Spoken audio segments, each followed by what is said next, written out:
The biggest poison in us is regret. It's poison. And I push so hard, and will, through my vehicle, which isn't meditation, which isn't health and wellness, which isn't nonprofit. My vehicle's business. I can't help it. It's what I love. I love building businesses. I love competing with you. I want to beat you. I love that game. But through that vehicle, I will always push a lack of regret and awareness to how good it really is. You're more than welcome to tell me about how bad it is or why you can't, because, or what, but it's just not true. Because if anybody ever did it, then you can too. Stop making excuses. Stop complaining. Nobody's listening. They may pretend they're listening. The market doesn't care.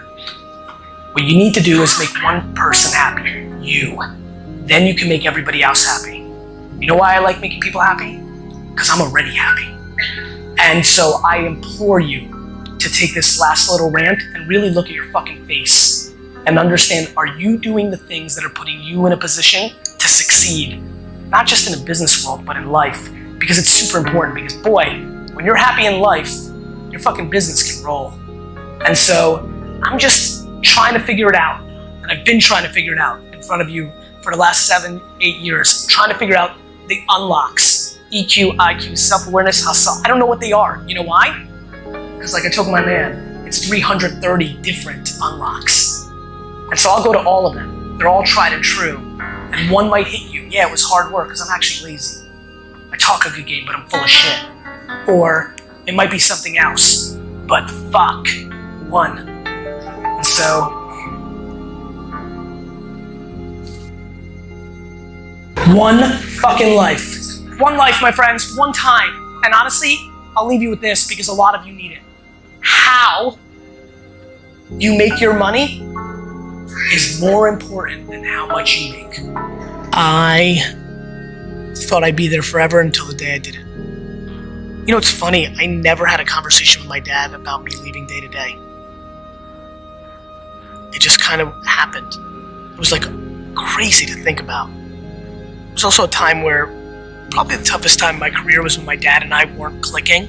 There was a point where the business got so big and I was getting the credit, and I was starting to get the credit in the press, and I feel like I could have done a better job of giving my dad more credit, but I think at some level I was struggling subconsciously without even realizing it that I owned nothing of it. And now I'm married, and you know, here I am at 30, 31, 32 years old.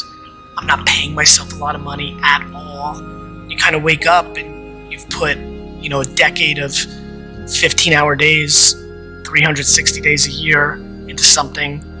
You've built something and watched it grow from 4 to 60 million in revenue, and you've never really made more than $150,000 a year. I just started getting so much of the credit that it started undermining my dad's own feelings for himself.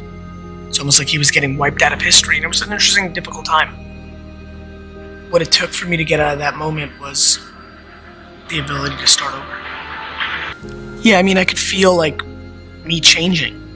You know, the obsession with building the biggest wine retail company in America was fading.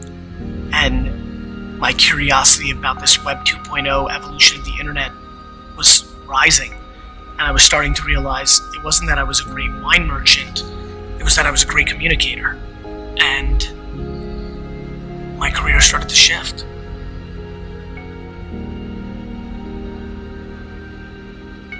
At some levels, you don't realize when something's dying down when you're in it, and I didn't realize how much fire something new and fresh and wide open and so grand. You know, I'm coming from the wine business, which is incredible, and I missed it so much I got back into it, but this whole world of like, this is the changing media landscape, this is the communication change, this is going to affect the world. I often use the analogy of a lightning bug that just goes to the light and gets zapped. I always wonder, does that bug know that they're about to get zapped, but they just can't help it? There's an enormous sense of destiny that runs through my body. You know, I just feel it. The most important thing I think about when I think about getting to happiness is not so much owning anything, it's the ability to not hear anything but yourself.